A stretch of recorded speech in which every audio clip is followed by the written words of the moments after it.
All right. Thank you for having me.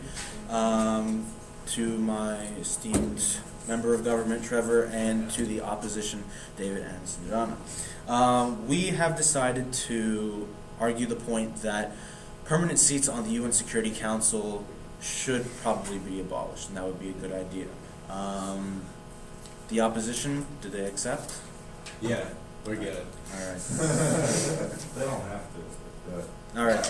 Okay. Let's look at the past, say, about 15, 20 years. There have been three major events that involve the UN and the UN Security Council, and one that's actually going on now. There was the Rwandan genocide in the early 1990s.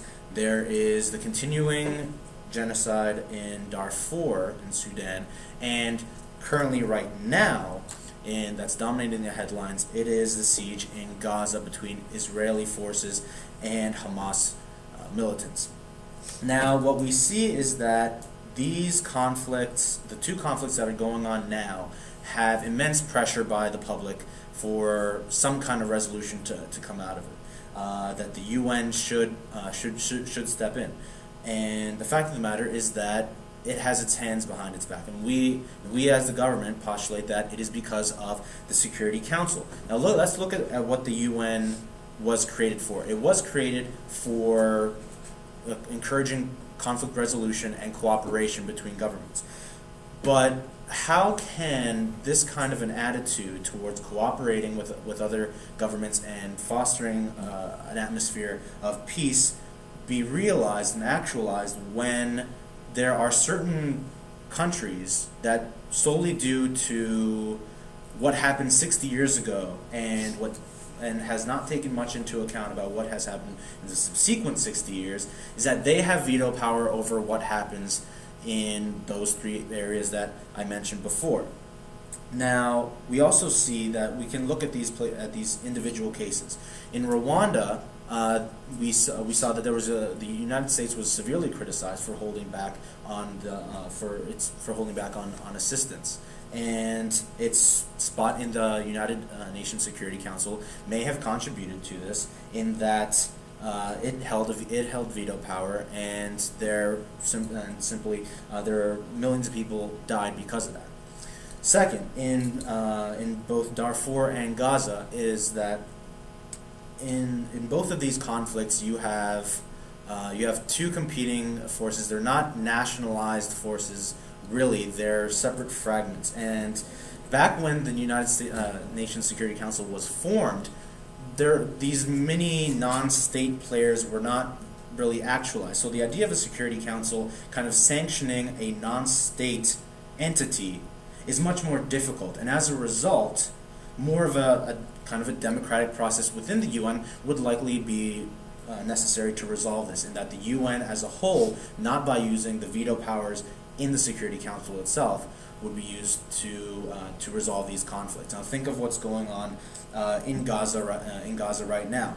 The IDF, the Israeli Defense Forces, were notified of UN-operated schools in the Palestinian territories in Gaza, the coordinates of the schools, and yet they were destroyed anyways. And what happens is that there is no objection to this, simply because of the immense bureaucracy that's going on within the United Nations.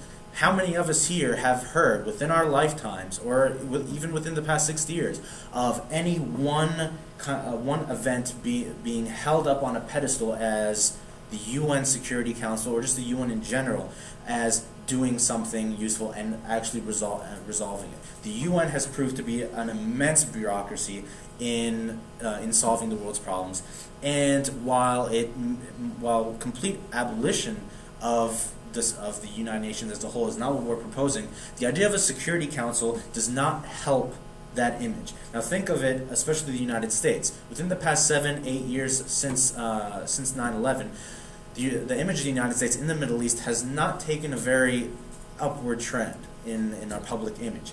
And it doesn't help that the United Nations building is located in New York City. that only, and sure, we do contribute some, so we do pay the line's share of it in maintenance and everything, but these are really the petty little politics of it. It doesn't really address who pays for it and everything. There's still a public image showing that the United Nations is really just a puppet of the United States and like the United Kingdom.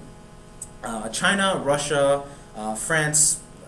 France is okay, but China and Russia are really 2 points where I really want to address those as well. With China, China is nowhere near a democracy, and Russia is moving away from a democracy in recent years.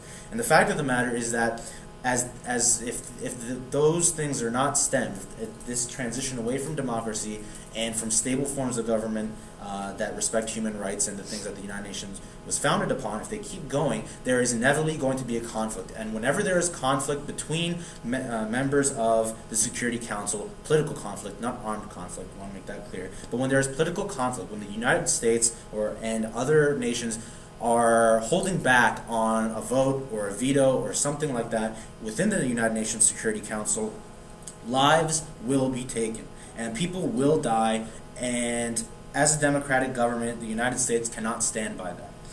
And seeing as how I have just about 45 seconds left, I will wrap this up. The idea of permanent seats on the UN Security Council was founded 60 years ago. There have not been any acknowledgments regarding anything that happened within the past 60 years in who gets to be on the Security Council, that kind of thing.